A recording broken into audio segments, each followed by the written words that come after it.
কেন বাইরে গেছিল ওই জন্য আর দিদি ঢুকতে দেবে না। দেখো তোমরা দৃশ্যটা খালি দেখো। কী হলো, ঢুকতে দিবি না ওকে? কেন বাইরে গেছিলি? বাইরে কেন গেছিলি? মিফু, রাতের বেলা তোর বাইরে কী রে?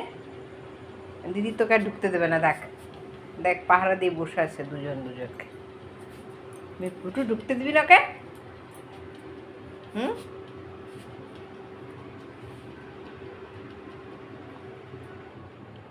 আয় আয়, তুই আয়। দিদি ঢুকতে দেবে না? ঢুকতে দিবি না? দিবি না ঢুকতে? বকে দে তো, কেন রাতের বেলা বাইরে গেছিল? ও ডেকে নিয়ে এলো আমাকে, বুনু বাইরে আছে, গেট বন্ধ, খুলে দিয়ে যাও। আর চলে, তুই চলে।